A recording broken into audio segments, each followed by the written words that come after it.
Hey, welcome to the Acquirable Podcast, brought to you by Stone Canyon Advisors, where we talk to founders and leaders that have had irresistible exits in the companies that they've either started or been a part of growing. And today we're so excited to have our friend Joe. Joe, we are so thrilled that you're here. Thank you for being here, and we appreciate you, brother. Yeah, excited to be here. Thank you, man. So one of the things we love to start out talking about is everybody has this like fantasy, euphoric thought about exits, right? I mean, Hollywood, and everybody responds just like that every single time. Yeah. I want to do a startup. I want to exit, generational wealth, ring the bell, all the things that we imagine that Hollywood creates about a company that exits. But we know that there are so many stories, so many sleepless nights, so many, how do I get out of this situation before something becomes irresistible? And we always just ask our guests to share a little bit with us about not just the highs, but walk through us a little bit about what it's like to build a company that's irresistible, but maybe on some of the more difficult times. Man, that's a, you just went right at it in the first question. We go for the jugular. It's raw. It's raw, bro. I like it. So, I think for me, when we looked at it, so I had two partners that we sold the business, and we had never considered, we got into this going like, well, we're never going to sell. And pause real quick before we get into that. What do you do? What did you do that was irresistible? And I did go a little strong into the jugular, but so some background. What do you do? Okay, Joe? so background. So I was the chief operating officer, and I was in charge of revenue for an escrow company in Southern California. So it's a financial services related to real estate. Most of the places on the planet, most of the places in the country, it's title companies that do it. In Southern California, we have a little cottage industry that's escrow specific or escrow only. So we ran a group of companies. We had at the time we sold, we had about over 300 employees, and we were doing approximately $80 million in revenue. Okay, awesome. So that was the company. I was basically in charge of the revenue and the operations. Okay. And had two partners. One was the CEO, Scott, and the other Jeff, who is our president. So culture, Scott was in charge of kind of vision. Yep. And I'm a classic, like, let's go get stuff done. I love that. And that's why we love you. Yeah. So in the let's go get stuff done time. Yeah.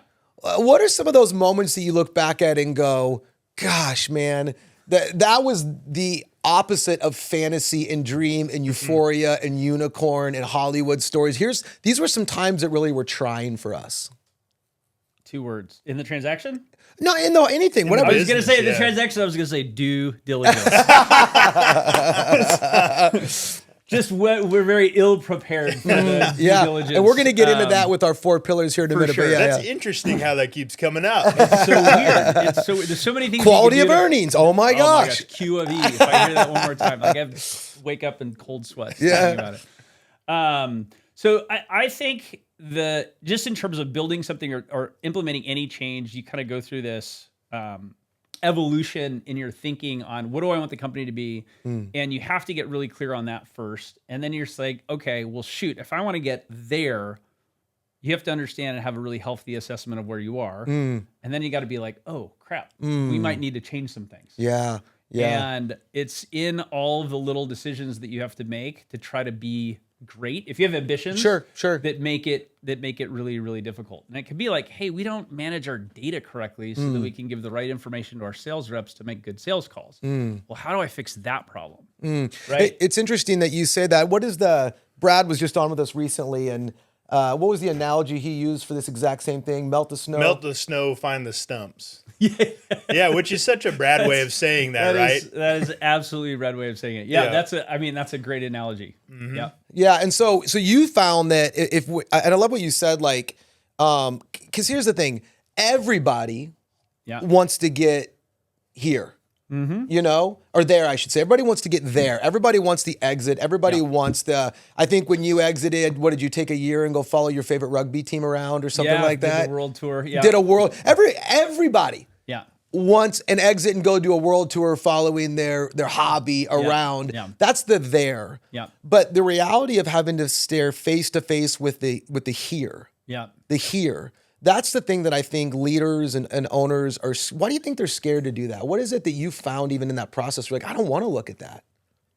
Well, I mean, if your identity is wrapped up in the work that you do, and Josh, you've probably seen this a ton with, clients after the sale, like you can have some of this remorse, and you got to be comfortable with who you are and not be so wrapped up in my identity is just the work that I do. So that can be scary, right? Like if you're looking at something and you feel good at something and you've grown something and you like the group of people that you're working with, and then all of a sudden you're faced with the reality that you might be you're not doing that, at least in the same fashion, like that can be scary.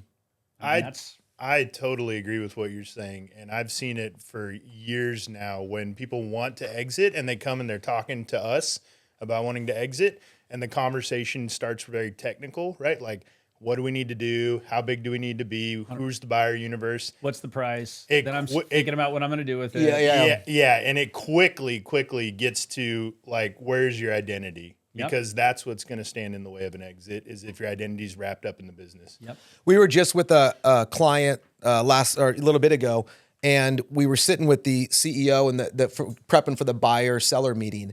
And I kept pressing him on, people are buying the future. Let's talk about where this company's going and what they're buying and the huge white space out there to take this company from now here to there. Yep. And it was so difficult for this individual to allow himself to step into a place that he was lacked interest and lacked skills to take the company.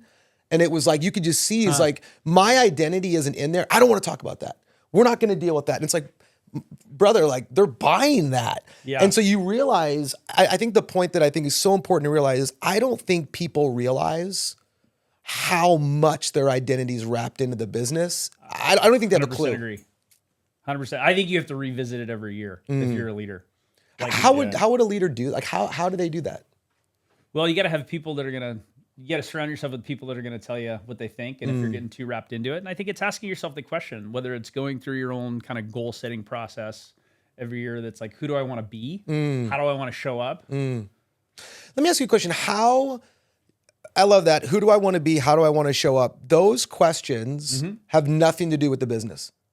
They have everything to do with business. But you know what I'm right. But but not escrow.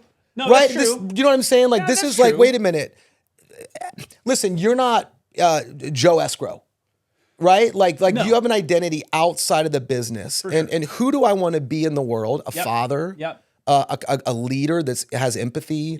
How do I want to show up? A challenger. I guess what I'm trying to say is I'm trying to decouple. When I was running my last company, there was this valedictorian that was running all of our client services team. And every time something went wrong, her name was Amira. Every time something went wrong, and I mean like not perfect. Sorry, not wrong, not perfect. She'd lose her mind.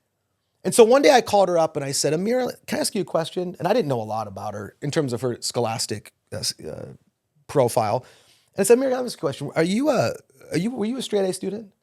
And she was like, I was valedictorian. And I was like, and I can't even spell that word. Right. And I was like, I was a C student. And our company was called Juno. And I was like, do you know what my name is? And she's like, Josh. She's all worked up because a client, it was like one tiny little thing. She's like, Josh. And I was like, do you know what my last name is? And she's like, Hotzenpiller. And I was like, so what's my first name? Josh. What's my last name? And I was like, my name is not Juno Hotzenpiller. My name is Josh Hotzenpiller. And so my identity is not Juno Hotzenpiller, it's Josh Hotzenpiller. And I was like, if you show up every day and your entire identity and your entire value system and your entire worth to the world is if Juno was flawless, you're never going to get through the tough times of this business. So I guess that's what I'm saying. And there's no such thing as flawless. There's nothing. And so I guess that's what I'm talking about. Tell us about times where your identity did get wrapped up in the business and you felt that, and then how do you address it? I think so this happened early on, and you just kind of have to fall on your face. So I think early on when I was first getting married and married the smartest, most intelligent person, most successful person that I knew. I have an amazing wife. And I was like, okay, I got to really get on my game. And so like, I'm going to make everything I do about hard work. Nobody can outwork me. I'm going to go earn. I'm going to go do all this other stuff. And so I got really wrapped into doing that because that's the role that I wanted to play. Yeah. And so I'm working at this consulting company and called Right Now Consulting. A guy by the name of Dan Miller is just an amazing mentor. And so I get to work for my first client and summarily in like 30 days get fired. No. My first client, they're like, we don't want that guy here. Like, don't send him back. And I am like blown away. Like, I'm like walking in with my tail between my legs to Dan, who's, the runs our consulting company. And I'm young. I don't know I don't know why 27-year-olds are consulting, by the way. But I was. Yeah. And that was probably part of the problem. And I go in and I'm like, holy crap. Like, I'm like going to lose this job. Like I, was really, really worried about it. And Dan just sits back and he just starts laughing. And he's like, what? You've never been fired before? And I was like, well, no. He's like, I get fired all the time. Like, what do you like? Okay, hold on. Let's debrief it. Yeah. Let's walk through like why you got fired. Like, why do you think that was? And he just took me through a process and he's like, okay, great. So he's like, are you going to get fired again? I'm like, no. He's like, bullshit. Yeah. You will. Yeah. But if you get fired for the reasons that we just talked about, then we'll have a problem. Yeah. Meaning like if you're not learning from the failure that you just got, like you'll have a problem with me. Yeah. And that was the moment for me that I learned like, oh, it's not about me. It is. Yeah. But I don't have to like indelibly couple my identity with the performance that I have at work because it's natural that it will go wrong sometimes. Yeah. One of the things that it's a spiritual term, and you guys would probably know this term, but it's called sanctification. And the term is that you are constantly in a state of growing in the image, in this context of God. Yeah. And according to this spiritual principle, you'll never be, what the next term is glorified, which means perfect. Yeah. Until you're either dead or in the afterlife. Yeah. And the notion in the spiritual context is that you have to learn to accept the fact that you will always be a work in progress. And I think so often in leadership... and refined by fire. Exactly. Yeah. And I think for leaders, the more they get comfortable with, I will be in a constant state of growing and imperfect, this is now normalized, then all of a sudden you can actually start to accelerate growth. Yeah, it took me a long time to learn that. Yeah. I think that was, to answer your question, that was the moment that I gave myself the first inklings of permission to kind of decouple individual performance and my ego attached to that performance to, okay, I need to take a step back and say that's not, now I get to figure out how I show up better the next time. I love in these stories, there's always a person and a moment that helped you see the future. And this guy was Dan, was his name? Yeah, this guy, Dan, I mean, that insight he gave you was so far beyond your years, right? And you've grown into a man, I think, who says that to people that you're leading all the time. You probably repeat those words. I laugh at people as well all the time when they're reading about it. Exactly. Like, yes. Well, let's all laugh about it. Yeah, huge. Yeah. So one of the things that we talk about here in our acquirable framework is that we believe there's 4 fundamentals that make a business irresistible. Yeah. And when a buyer comes in and says, I could resist that company because there's things going on, or which is more often than not, I mean, you know that more than anybody. It's the most common.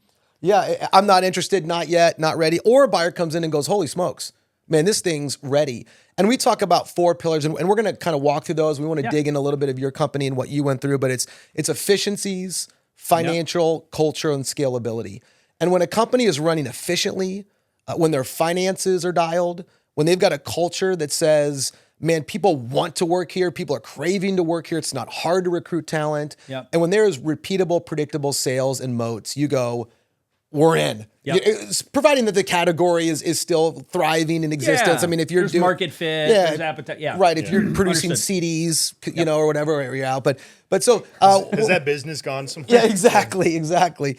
But yeah, we just want to guide you through those. So kick us off. Yeah, if you could just first walk us through, and we're talking about Pango Group here and your experience there in particular. What did you learn about efficiencies and the keys to Pango with efficiencies in this sale?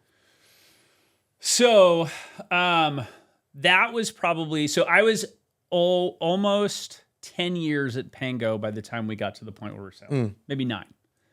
And I would say when I first got there, we were probably the most inefficient. Like we get the culture part, right? Kind of. But like the efficiency, financials, and scalability were all upside down. Like we are partying. Yeah. No, it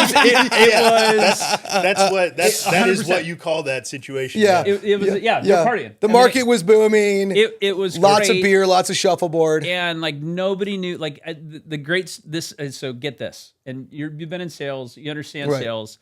Like I started in and on the sales side. So I came in as their EVP of sales or CRO or whatever you want to call it. Sales manager. So every month they would hand the sales people like the orders for the month and say, highlight the ones that you want to get paid on. That was how we paid commissions. Whoa. What could go wrong? what could go wrong? Right? Like, so that was how we were doing. So we were talking about like efficiency. This one? I'd love that system. Of course you would as a salesperson, right? But you're like, okay, well, let's figure out how, okay, so we have a data problem. We have a lot of efficiency issues. I think another story is that when I finally got a hold of the accounting department, we were paying like 90% of our bills late. Like we were getting like thousands of dollars of late fees. Wow. Like and I was like, how do we pay 90% of our bills late? Wow. Right? It's like because of because we didn't get any electronic bills. Wow. Like it was going through this because we check the mail every 3 months. Yeah. So on the efficiency side, there are lots of ways to kind of just go through kind of systematically and figure out and shore up how you make a business more efficient. And so we had to do that to kind of level set some things. Like how do you get like the right data in the salesperson's hand or the accounting person's hand so they can calculate? So you have to analyze your systems and say, okay, how do I get the right data in the right hands so that we can do things kind of semi-efficiently? I'm not even talking about like how do we process escrows? That's a whole nother beast. Or that's not like manufacturing. Like how am I Six Sigmaing this process to make it a little bit more efficient? Like we were just doing some basic business practices, not great. And so it's just kind of bringing that stuff up to standard.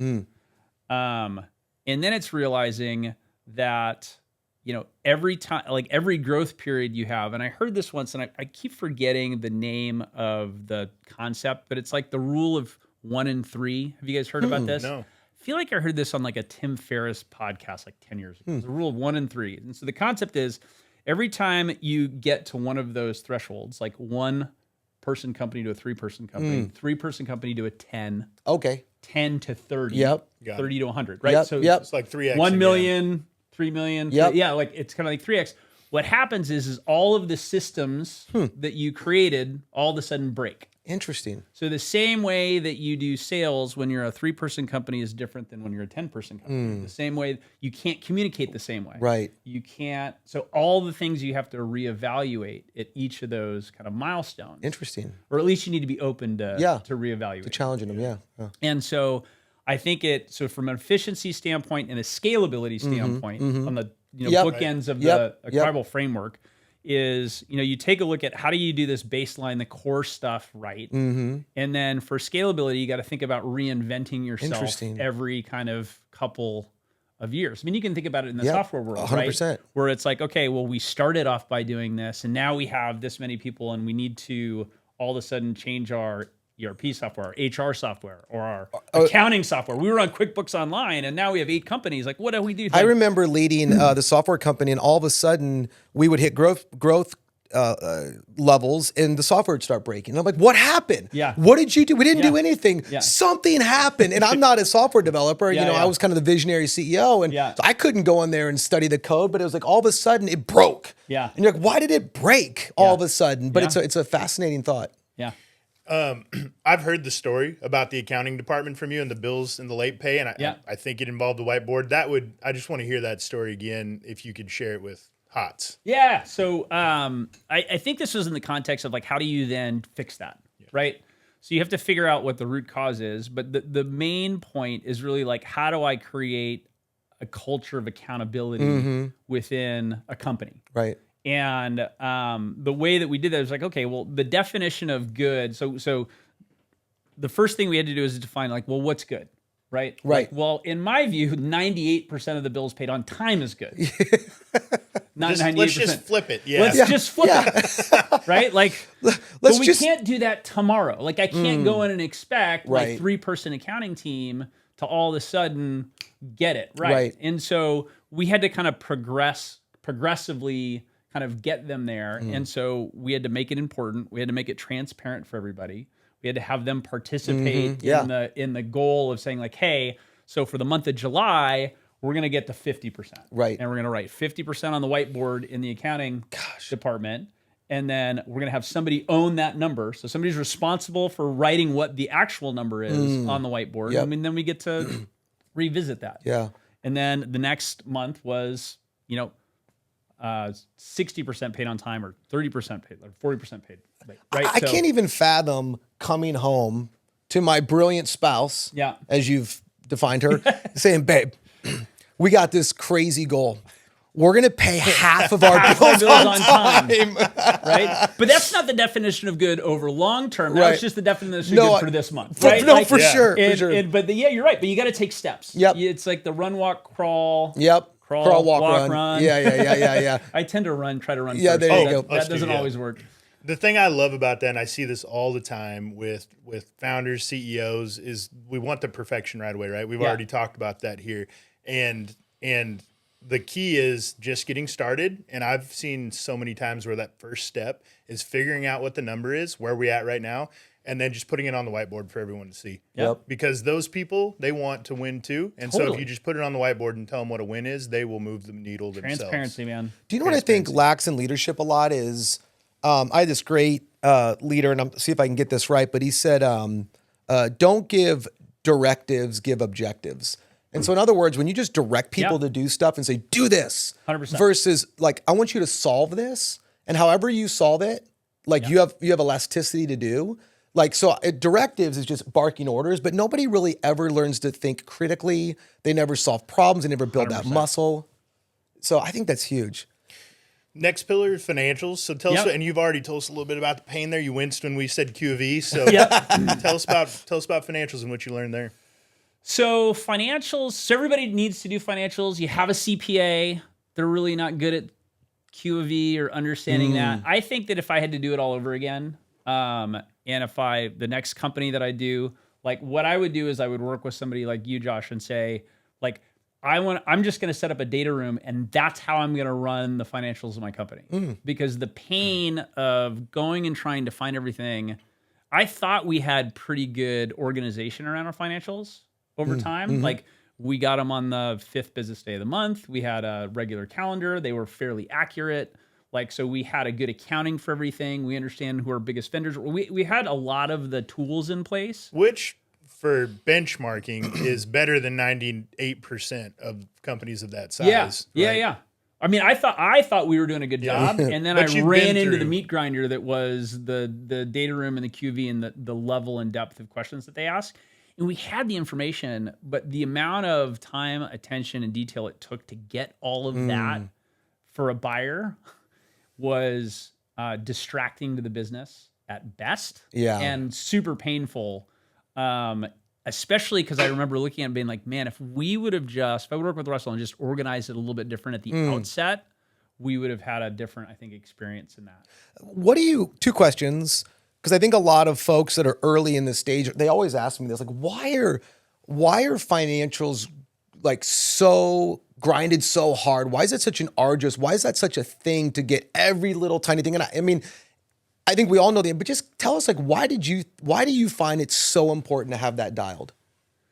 Well, or why are they so hard about it? About Q of E and every little tiny thing? Yeah, if you're being introspective, like why even have it be, as close to perfect as we can get it? Why is it important to the market? Well, I think it's important to the market because then it's an accurate reflection of what they think they're buying. Perceived or real. right? Yeah. Like the more buttoned up your financials are, the more confidence that they have in how you're running all the other parts of your business. That's good. Like I think it's it's like kind of how you dress. Yeah. How Right? you do one thing is how you do everything. How you do one thing is how you do everything. And that gives you a level of specificity in a business because there's so much opportunity to get down to the detail. It's not like marketing or something else that's more creative, like we've talked about before, where it's like, okay, there could be some secret sauce in there, but we don't really know. Yeah. And we don't need to know. Yeah. Do you know what I mean? But there's something happening, whereas like accounting and financial reporting and forecasting is a really important way that especially buyers make decisions. And so it's kind of their language. Like our accounting guy's like, accounting is the language of business. It totally is. And so whatever you do, whatever like part you are in the leadership spectrum from like visionary to like super detailed, organized person, it's like that is a part of the transaction that I think is important because buyers demand it. Buyers' money demands it. And it's just a way that it's like if we were doing a deal but we weren't speaking in English, like you spoke German, you spoke Japanese, and I spoke Spanish, like we'd be like, we need to be able to get on the same page. And I feel like financials do that for at least buyers and sellers. It's the one thing that you can take a lot of the emotion out of. I think about it like if you were a missionary, right, and you had to go to a Spanish-speaking country and you didn't speak Spanish, like you might have incredible things to share. Yeah. And you might even have incredible things to contribute. But if you don't speak the language, then it's going to be at least a distraction, and at most it's going to make you completely ineffective. Well, so the good news I will say about financials, it's hard because of the level of detail and how much data there is. The good news is it's super clear on what people want. That's right. I mean, you could go download. That's a good point. You could go download a due diligence list from any company that you wanted today. Yep. Right. Absolutely. They're going to give you a list, and it's like probably 40 pages long, or however long it is. A big spreadsheet with 18 tabs. Nice short one. Yeah. Right. And like, but if you cross-reference all the due diligence lists, they're going to be pretty close. Yeah, you're not guessing. So you're not what's guessing. Expected in advance. Like we just didn't even look at that ever. And so if you have any kind of mindset or thought about selling a business, go download a due diligence sheet, give it to your accounting person and say, like, let's start setting this up now because I need to start looking at our business the way that a buyer's going to look at our business eventually. And it gives me a better lens to look at through it.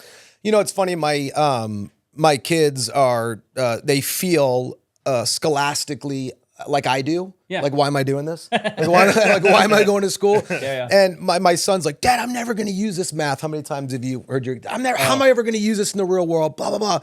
And I always tell him, like, you're not. But what you are going to use is the discipline to learn to do things you don't want to do. And that you're going to face 100 times a day. Whether it's, I need to go run, I need to go work out, I need to shut my mouth, I need to get up and get this thing done. You're building a muscle of learning to do things you don't want to do. And what I'm hearing about accounting and finances, here's the deal. Like, this is the bedrock. This is the common language. This is the true north. And whether you want to do it or not, this is fundamental. That you will, everything else will stand on. Everything else will stand on. And the expectations are super clear. It's one of the areas in your business where you can be like, dude, this is what we need. Here are the series of, like, you need to understand what your P&L is. You need to understand how your balance sheet works and what your cash flow statements is. You need to know, do you know what I mean? Like a 12-month income statement. Exactly. Like those are just things that you should be able to do. And then all of how you organize all of the backup for that is not, it's not rocket science. Exactly. It just takes some work to set up. Yeah.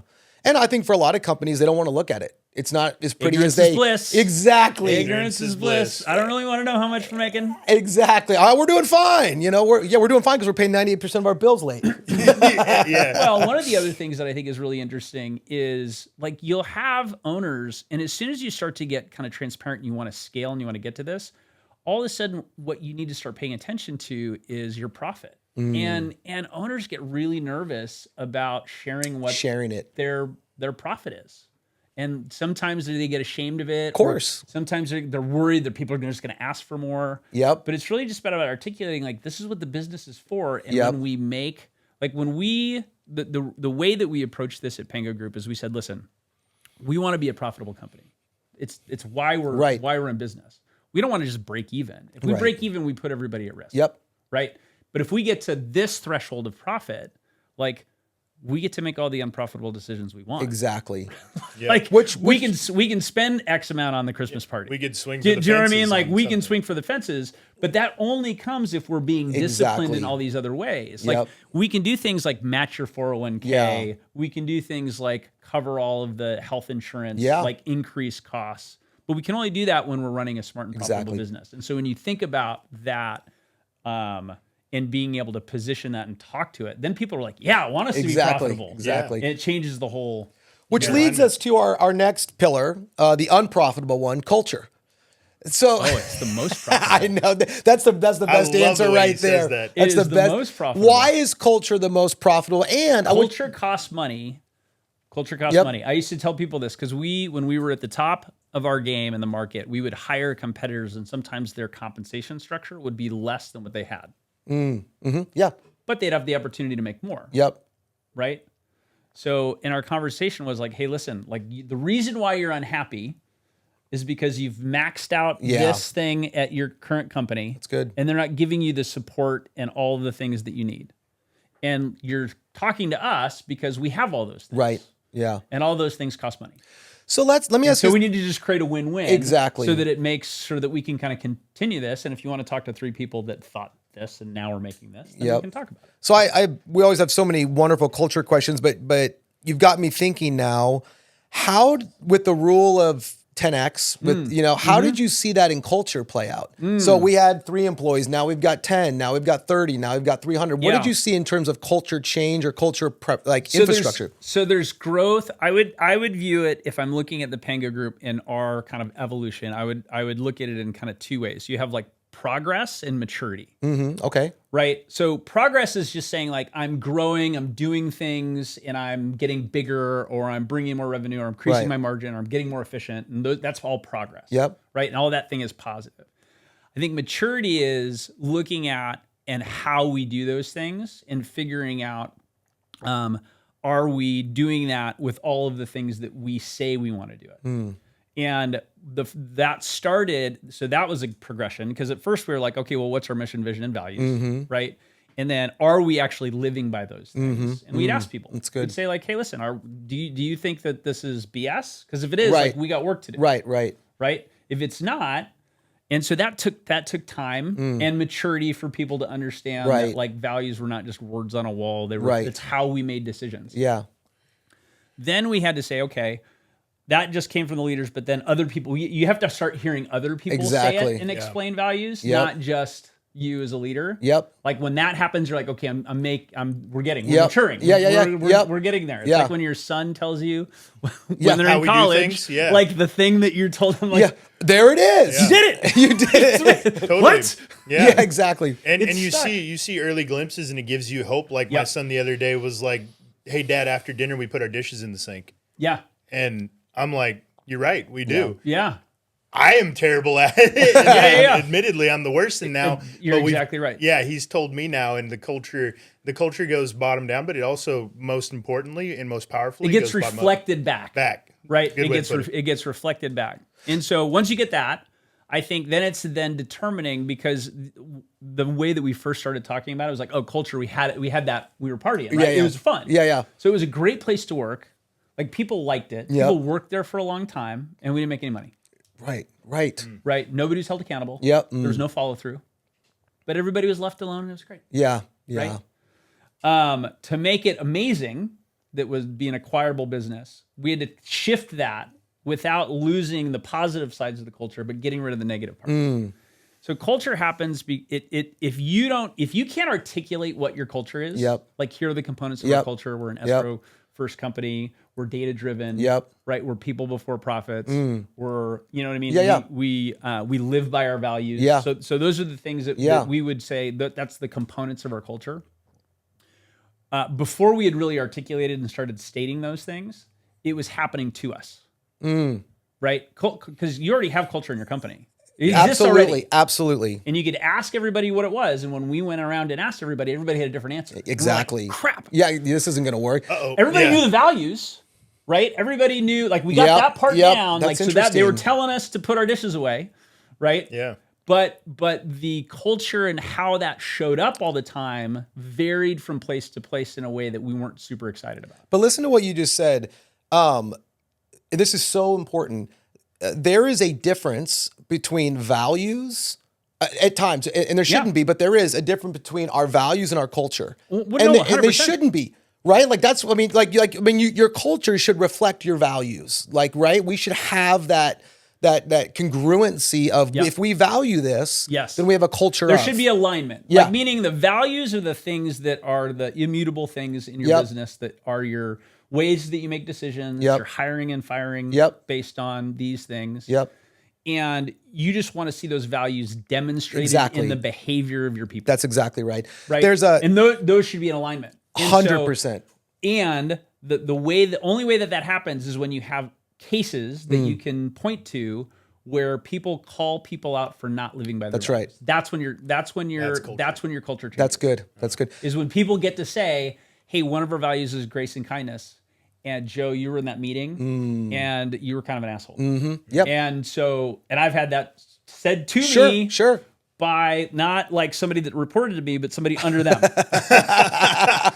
Right? They jumped a level. Which is a healthy culture. I was like, good freaking, you're 100% right. Like, I was emotional about that. I was triggered by this, and I did not show up well, and I'm embarrassed that you had to call me out on it, but thank you for doing that. Like, it's like when you have, when that is safe to do. That's right. Then you can really kind of have a strong footing, and I think in your real quick, you talked about going and surveying. You mentioned like you surveyed the employees on what the culture was, and you were shocked. Oh no, we're getting different answers. How did you do that? That was a lot of conversations. Okay. Yeah. So the discovery process for us was, we would do these roundtables. We would go out and kind of deliver company messages and things that we needed to know kind of on a monthly basis in all our different offices. We had 17 different offices at the time, and so we would go on. Talk to people. And so it was during those kind of like before and after where we started kind of asking some strategic questions and just kind of gathering data, right? About what's culture like? What do you think? This, that, and the other thing.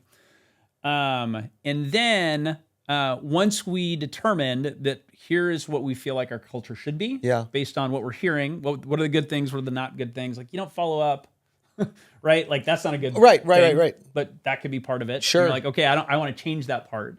And so once we articulated it, we kind of like did a campaign around it, and then we surveyed on it and said, how are we doing against it? It's amazing to have 17 offices. There's a great quote in the public speaking world, and it says, if it's a mist on the stage, it's a fog in the audience. Oh yeah. And so if you're unclear up here, you can bet your ass they're beyond clueless 100%. Out there.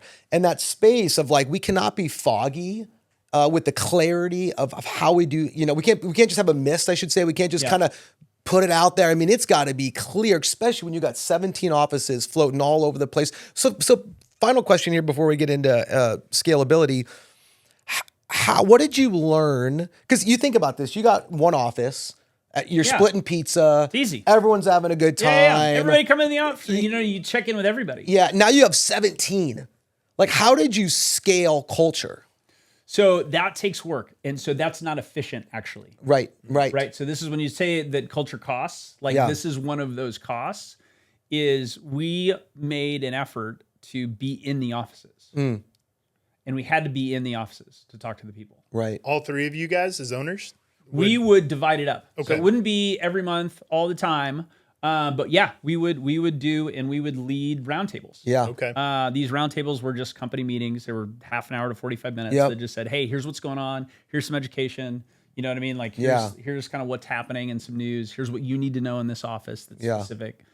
And that's where you get a chance to just look people in the eye, ask, like, after the meeting. It's not really about the meeting. Yeah, right, exactly. The meeting is a way to reinforce a lot of the messages. Yep. That you're trying to do and be consistent across all the offices. So everybody's kind of hearing the same thing, but it's not just on a Zoom call. Right. But it's about hey, Lisa, how's your dog? Yeah. Do you know what I mean? Right.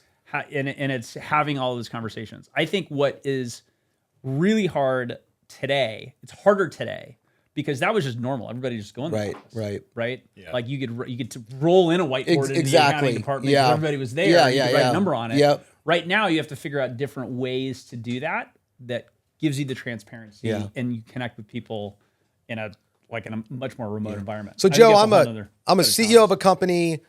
What's the one piece of advice you'd give me to have an irresistible culture?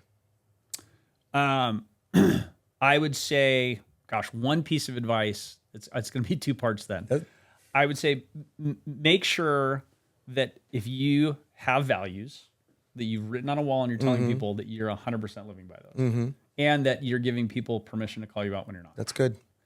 And then the second is I would make sure you're clear on what your culture is because they're different than your values. That's right. Like how do you want those values to show up in the behavior? Yeah. Write those down. I love that. Celebrate people for those things. Yep. I love that. I love that.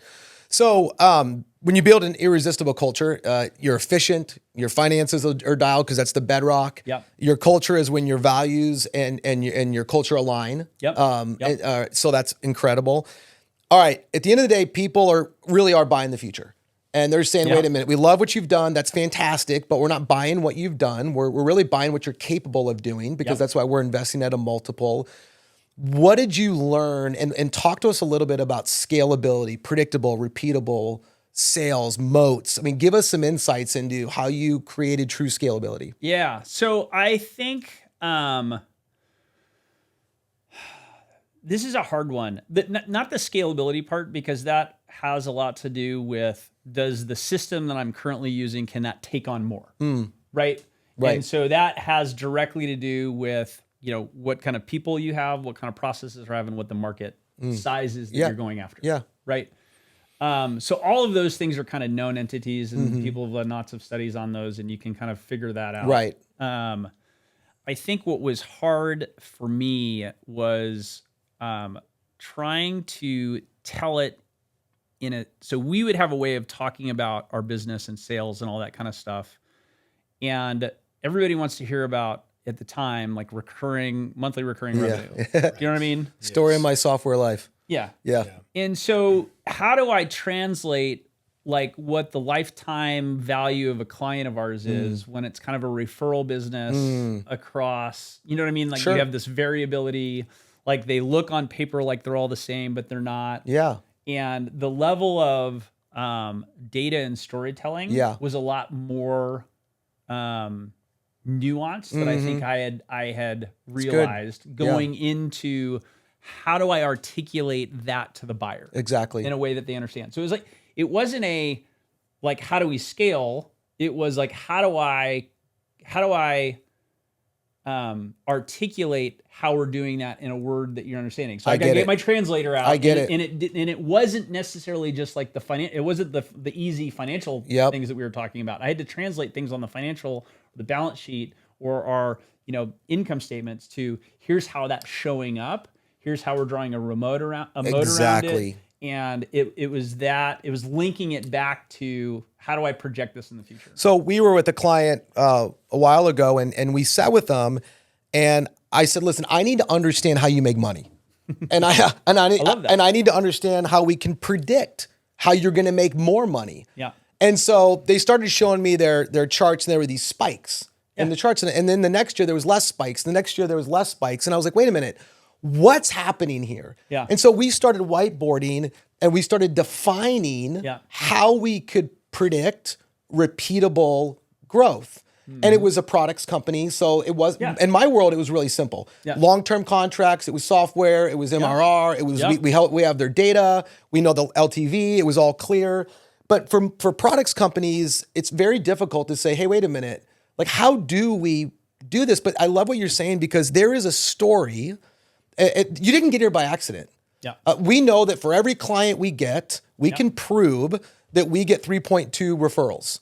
Correct. For every client we get. Yeah. So we've got, and our funnel is continuing to increase with clients, and we know that every client is worth 3.2 referrals. Yeah. And we know the LTV of that client is this. Like there's a story there. Yeah. And it's different than like what we probably think about, but every business, if it's growing and has a historical growth rate, correct, there is a story in there that says there is an equation in there that just needs to be explained that says we can predict and repeat this. Yeah. And that's the things that we learn about sales and scalability. There's a story, there's a narrative in there if you have a continued growth plan. So And those stories are more powerful when you have like data integrity. Exactly. Meaning like the things that you're prove it basing out. the stories on Yep. Yeah. are grounded in like defensible data. Like, so Exactly. I'm always saying like we have to be able to tell a defensible story. That's right. I can tell any story that you want. I've been in sales my entire life. And I've told a lot of stories that don't necessarily line Jive, up. yeah. Not always on purpose, not out of integrity, but you're just like, hey,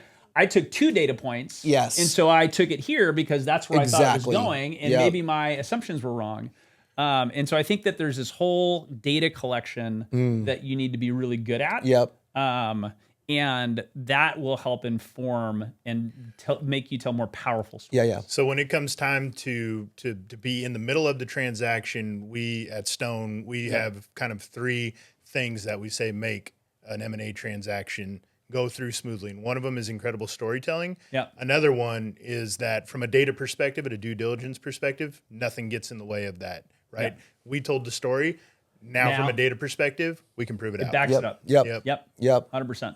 And that is the powerful. That's what'll get you the extra Yes. X. Like that is the thing. If your data and your storytelling align good. and you have a good story, like that is where you get an extra number in multiple. front of the X. Exactly. Oh, Right? absolutely. I mean, and you've got to have both. You Yeah. got to you got to know that story, and you got to tell it in a very compelling and honest way, and then you've got to be able to back it up with the data. And there's so many, I feel like folks that are great storytellers that don't have that backing. And there's when the you opposite, and too. there's the opposite, right? That are not good. The good storytelling you can get help with. Yes. Yeah. Yes. Yep. The if you're a good storyteller and you don't have the backup, that just takes time to Yep. get set up. Yep. You can also backfill the story, right? You can right. pull the story 100%. out and tell it, but if there's no data to corroborate it, which took a decade to gather, if you were doing it right, if it's not there, then we're gonna have a hard time proving the story. So I have a great example of this. So when we started an inside sales team, and nobody had done it before. Everybody was like outside sales and like going out and meeting people, and so we started an inside sales team.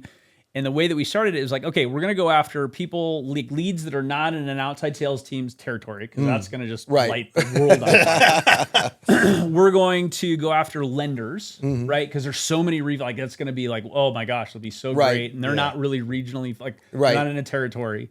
And then we're going to go after for sale by owners, right? People that are not using a real estate agent. We're like, hey, let's go educate them. And so agents outside of territory, refis, lenders. So we go like we think like we're looking at the numbers in our current business, and we're like, okay, real estate agents are like this much business. We're 40%. You know, home like for sale by owners, there are about this many in the market. I think we can capture 20% of that because nobody's really paying attention to it. Right. Do you know what I mean? That should be an easy pickup. You know, that'll be 20%. Yep. And then the rest lenders. Like let's just double down on lenders. And so we did it for a year. And we went, so this is the story. Like, that's what we're looking at. We're looking at our current business. We're like reflecting back on it. We're going, okay. And then we go back and I'm like, so how much time do we talk to my 2 inside sales guys? How much time are you guys spending on lenders? About 50% of my time. I'm right. Oh shit. Over the last year, lenders represent 8% of our revenue. Wow. Yeah. I'm like, okay, pivot. pull the record. Like, you're not to talk to another lender ever again. Yeah. We Like, call that A/B testing. Yeah, exactly. but it took me a year to kind of pay attention to it. Yeah. And it was one of those things where it's like I told myself a story with the existing data that I had. And I had to go get more and then go back and look at it and be like, oh crap. Like I was going and telling that story to ourselves, in our exec meetings. And I'm like, lender, you know, and it was just those stories are the wrong story. Also so powerful to a buyer when you can say, let me tell you a little bit about like why our predictable, repeatable sales works. Yeah. Because we tested this. We tried it. So this doesn't work. We found this. We actually found that with this customer base, we could get 3x LTV, 3x referrals versus these. So part of the story is just that. It's the discovery. It's the learning. It's the we did this, don't do this. And that the buyer's going, man, these guys have stress tested. They've pivoted. They've learned. They know things. Now we can trust the path that they're on. Yeah. It's huge. And just to go back to that identity discussion that we had at the top, you have to be able to decouple your identity from the business to be able to accept first that kind of feedback that you're going to change as a leader. And only then when you're willing to change as a leader and admit that something's working and others aren't, or your story's off or something like that, will the business follow? Yeah. So, Joe, we look at these 4 things, and ultimately what we are building with the acquirable platform is helping companies come in and say, we know that when these 4 things are irresistible, when your efficiencies are irresistible, when your financials are irresistible, when your culture is irresistible, when your repeatable sales is irresistible, you now are going to be irresistible to a buyer. Agreed. The question now that I want you guys to talk a little bit about is just the transaction and what made that transaction irresistible, because ultimately they bought you. And what were some of the components of that when you were going through it at the end and they go, you know what, we're in. And this is why we're in. And of course, this is the space that you live in too. I'd love to just hear you guys talk a little bit about what made your transaction irresistible. Yeah, and maybe just start telling us about the transaction. I don't think we've talked about it yet. Just tell us like who bought the company, when did this happen, just for reference. Yeah, so we went through. Yeah, we kind of surveyed. Like we never thought we were going to sell, right? So we didn't really pay attention to any of the things that are about being irresistible. Like we weren't that wasn't even on our radar. We just wanted to run a good company. We wanted to grow stuff and work with people that don't suck. Like, let's have fun. Let's grow something. Let's be profitable. Let's do something. So we got a couple of unsolicited offers. And so we have this annual kind of like meetings that we would have on a quarterly basis. We'd go and at the beginning of the year, we're talking about, okay, well, what do we want to do? Like, here's our 5-year plan. How do things fit in? And it just This is you and the executive. This is me and Scott and Jeff, right? And the executive team. We're sitting in our kind of like first quarter kind of recap of last year, making sure that we're on track kind of meeting. And we had gotten 2 kind of unsolicited offers that we're like, Yeah. Interesting. Would this be something that we would consider? Like it was just the first time that you see those zeros on a page, it gets you thinking. And we're like, Scott, we're never going to sell. Like we just love this business and the people. And Scott had owned it since he was 25, and it was just like it was great. And so the process started out with like, should we consider this? Okay, well, how do we do that? Well, we should probably talk to a couple people, and see what the process is. Lo and behold, like 9 months later, we closed. Like it was insane. Wow. Do you know what I mean? It was a roller coaster. And so this is 2021. So March 2021, we have this initial conversation, and December 31st, 2021, we closed. What a great year to sell an escrow company, brother. I mean, like yes. Really, really great. And so Josh was one of the ones that you talked to to help us educate us on the process. We ended up getting going with another firm, and then they kind of sold us on the strategic kind of like we're going to find a strategic buyer, a private equity buyer, and this, that, and the other thing. That's in fact what we found was a strategic buyer, bigger company, publicly traded company in the industry that wanted to kind of gobble up some market share in Southern California. They were going to use us as the tool to do that, and so that was some synergy for them.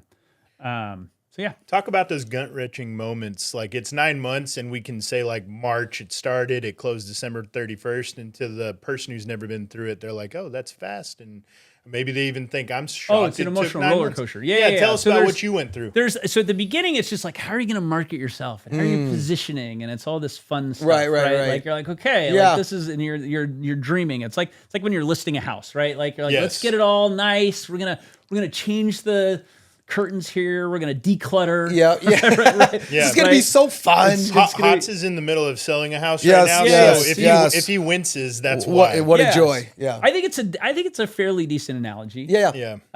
And so then you go through, and then all of a sudden, like you're working in the LOI, and you're like, okay, so now we got to start making decisions. Like, and we're evaluating, and we're talking to people, and we're kind of making sure that it's a fit of different buyers.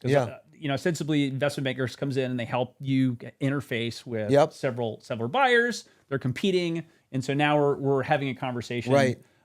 Who do you want to work with? Right. Exactly. How can I imagine being a part of this? Am I leaving? So that at that point you have to decide or you have to start really thinking about am I going to be part of this going forward, or am I not? Right. Like, am I stepping away? Who am I leaving? Like, what's their livelihood going to be like? Yeah. Like, does that change? I don't have control anymore. Like, I'm thinking about that. They're going to gut this company. And so for me, that came at the LOI stage, not necessarily later. That's the realization is like, holy shit, now we're doing this. Yeah. But that's when you start, I feel like I was starting doing things. And then you hit due diligence. And due diligence is hard because you now have 2 full-time jobs, right? One you can't tell anybody about. Right. Right? You're living like this double life. Yep. Right? That's taking an exorbitant amount of time. Yeah. If you're not like really, really kind of like organized. Right. And I thought we were really organized, Sure. but I found out that we weren't. Yep. Like as we mentioned. And so you're leading this like double life, trying to do all of this stuff, and you're talking to people and be like, hey, I need this. Like, why does Joe need this? Or where is Joe? Like, where, like, what is happening? Yeah. But you still need to perform. Right. Like businesses still got to run because we can't start to slow down. No, you have to press on the gas. Yep. And so you're trying to do these 2 things, and I call it leading a double life. Yeah. Right? Like you're leading one life that you can't really talk to anybody about because you're all worried about how that's going to impact people, how they're going to take it. Yep. There's all kinds of emotions in that. Particularly when you sell to a public company. Like 100%. Really not allowed to talk exactly. about it. Not just is it commercially not smart to talk about Right. it. Yeah. You really Also can't true. talk Legally. about it. Do Legally not talk. can't. Yeah. About this. Yeah, exactly. Yeah. And so you go through that, and then you kind of get down to the end. And the end is all of this final dance. Yeah. Right? Where you're going through the detail and you get this transaction fatigue. I don't know what else to call it. Yeah. Like seller fatigue. I don't know. We call it deal fatigue. Deal It's fatigue. deal fatigue. I think that's so you get this deal fatigue where now you're just thinking things that you thought were really important to you. You're just like, oh, fuck it. Like, Yeah. do I care that much about it? Like, I just want this thing over now. Yep. And then you start to think like, but Do you think that's part of a buyer's, yeah, ninja move of like, let's just wear these guys out until I see that. I see that sometimes. 100%. I'll say, and I say this all the time, like the notion and the thought that there's like nefarious underpinnings by whatever a buyer's doing in a transaction, I've found to be overblown. Generally speaking, they've got a lot of due diligence to do. We've got a lot of stuff to help do that due diligence, and it's just going to take a long time. And both sides are feeling vulnerable, right? They're feeling vulnerable that they don't know the business as well as the executives, and the executives feel like they're maybe getting played. And it's a dance, like Joe said. It is, yeah. So there's the final dance, and then it happens, and then you're like, oh shit, what did we just do? Yeah. Honey, I'm home. So it is a roller coaster. And I can't imagine again, like, remember, it wasn't my company that we sold. Like I helped build it. I felt a real integral part of the deal team. Yep. Like I had a small percentage equity ownership part of it. But I think Scott and Jeff probably had an even harder time. Like, so I know what I went through. Yeah. Like thinking about it. And Scott had kids, employees that he put their kids through college, working for him, and sold. And that's a whole different level because he just owned the company for 25 years. Yeah. Let's double tap on that. So we've talked so much, and because you're such a strong operator, we talk so much about the hard aspects of the building the company and the selling it. But there's 3 partners there that are humans. We have built this team with a lot of other humans, and now we don't know what to expect. The 3 of you must have had moments or conversations or get-togethers. Like, what are we doing? And do we really mean to be doing this? Because this is a lot. Totally. Oh, tension. For sure. Tension. Okay. Oh, you're bringing up such a good point because I think if we hadn't had preparation for this could have gone really poorly. Because any one of us could have backed out and killed the deal. Yeah. Wow. Any one of us could have killed the deal. Yeah. And we made that deal up front. Yep. But I think that what we did really well in advance, so this is outside of the transaction, I think one of the things that really worked well for the 3 of us is that we got really good at conflict. Okay. Right? We were comfortable like calling each other out and having hard conversations with each other about the business, about each other, about things that were going on, about like, hey, Scott, you're not good at that. Like you're really good at this, but you're not, I'm better at that than you are. Like, let me run with this because it's going to get to where we all want to go anyway. Like we've been having years of those types of conversations. Yeah. And I think if we hadn't gotten really comfortable at kind of fighting, like the deal would have died. Man, I love that. We talk about this in relationships and marriage all the time of learn to fight fair. Yeah. Because you have to fight because that's life, but you've got to fight fair. Yeah. And I know we're running out of time here. I want to be thoughtful of that. Joe, if you were to just give us your thoughts on this is what makes a company irresistible. And I know we've got our 4 pillars, and I know there's so much that you've talked about today of just gold. So thank you. What makes a company irresistible?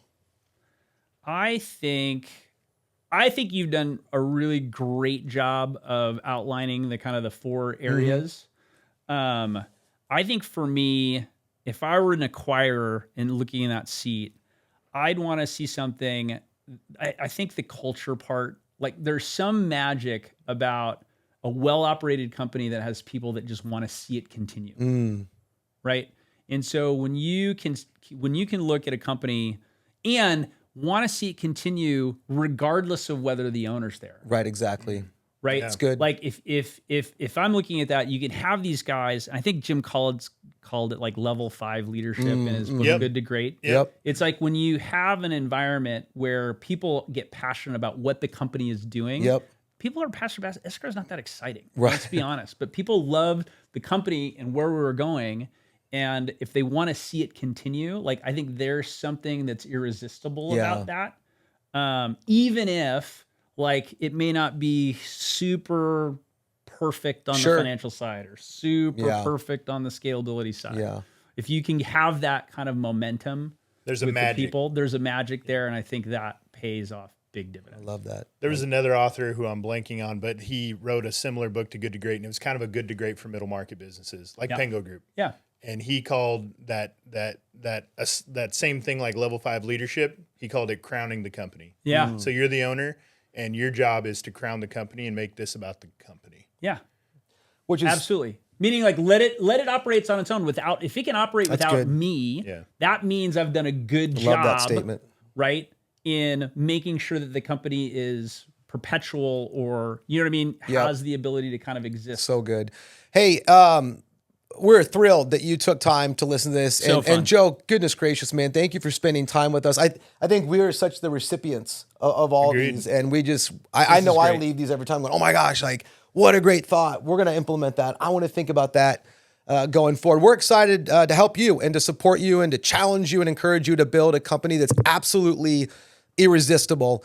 And maybe we'll just finish with this thought. If you're not doing it yet, crown the company. Crown your company because that's what's going to make something irresistible. We can't wait to continue to sit with wonderful leaders, share stories, and build irresistible companies.